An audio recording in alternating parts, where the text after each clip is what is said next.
Na sasa nimesema ufalme huu ambao sisi tuko ndani yake, maana tuliutafuta tukaupata na tukaamua kuingia ndani yake. Unatambulika, unajitambulisha na unatofautishwa na falme nyingine kwa nguvu. Anasema kwenye Wakorintho wa kwanza sura ya 4 mstari wa 20, ufalme ambao tuko ndani yake, Bwana sifiwe, hauko katika kula na kunywa, hauko katika maneno matupu. Ufalme ambao tuko ndani yake umetambulishwa, unajitambulisha, unaendeshwa kwa nguvu. Bwana sifiwe. Nguvu iliyo kwenye huu ufalme ndio inaoutambulisha. Amesema Paulo kwenye Waebrania 12 mstari wa 28. Nisome kwa haraka haraka. Haleluya. Bwana sifiwe. Ni mwezi wa kumiliki milki zetu. Milki zetu ziko wapi? Ziko ndani ya ufalme. Bwana sifiwe. Ziko ndani ya ufalme. Na sisi tuliamua kuingia kwenye huu ufalme ili tunufaike na zile ahadi, ili tunufaike na zile milki zilizoko ndani ya ufalme.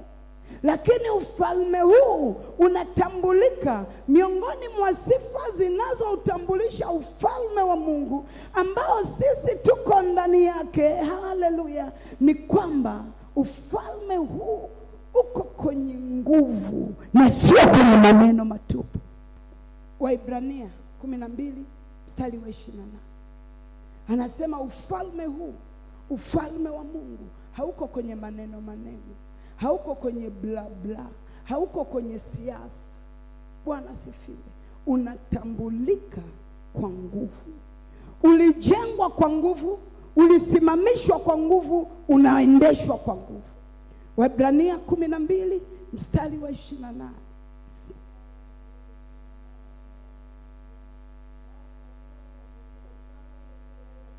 Haleluya. Bwana sifiwe.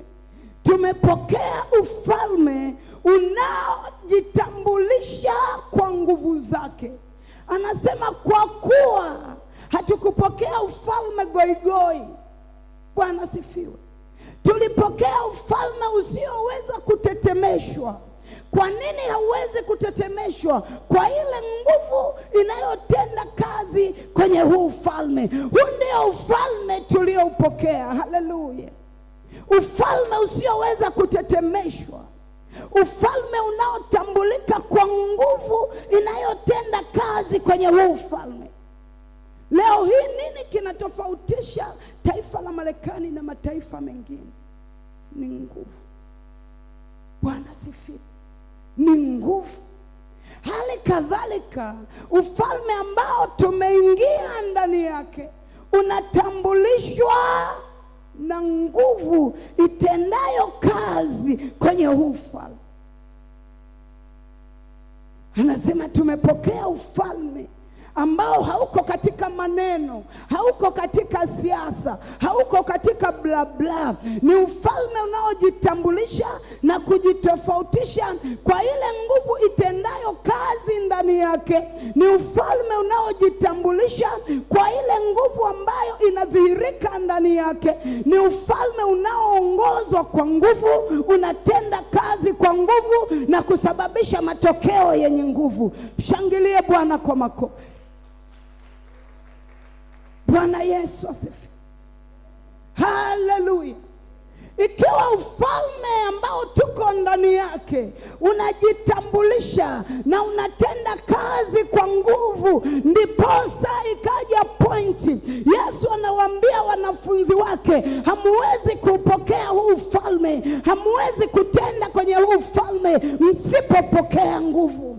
Anasema mtapokea nguvu. Haleluya.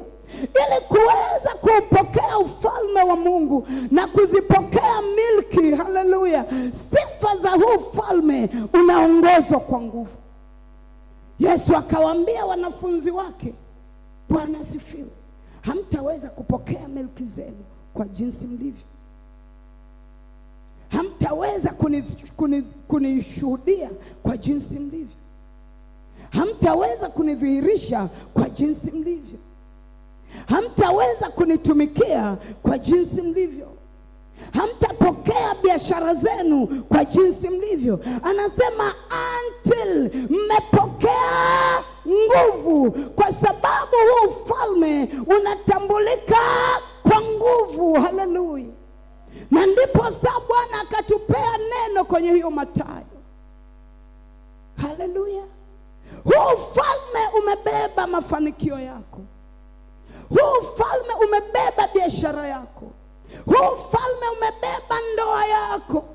Ndani ya huu ufalme kuna hatima yako. Ndani ya huu ufalme kuna uzima wako. Ndani ya huu ufalme kuna kila kitu unachokihitaji.